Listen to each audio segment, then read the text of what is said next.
There's going to be two forms of testing that are going to be performed to look for evidence of COVID-19 infection.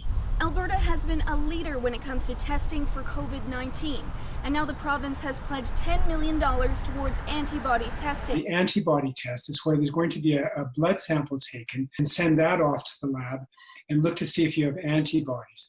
And what that is measuring is not do you have infection today, but have you had COVID-19 at some point in the past? A member of the Canadian COVID-19 Immunity Task Force, Dr. Jim Kellner, is leading the study that investigates how children are responding to COVID-19.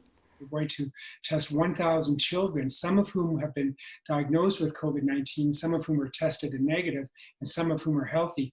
We're going to test those children every 6 months for 4 times for over 2 years to say, do they have antibodies today, and then 6 months from now, and 6 months after that, and so on. Almost all of us experienced chickenpox as kids, and when we did get the disease, we built up those antibodies to give us immunity, meaning that we would never get it again.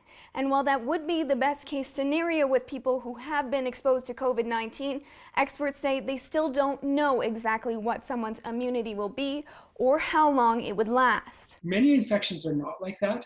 You'll develop immunity, but it doesn't last for a lifetime. It might last, in some cases, just for a few months. Often it lasts for some years, and then it can sort of go away.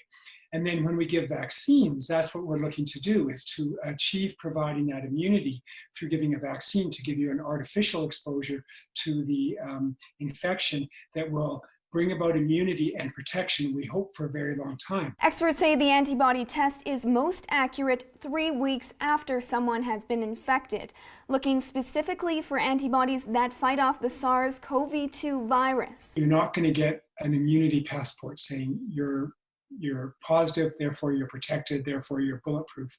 That immunity passport concept does not exist anywhere. Unlike the nasal tests, the antibody tests are not readily available to the public. The province instead focusing on testing people within a specific study group. Soon, however, you may be able to get your hands on an antibody testing kit through either your physician or your pharmacist. Now, experts are saying that these rapid tests might not be as accurate. This concept of measuring antibody, and if it's positive, saying, oh, I can't get it again.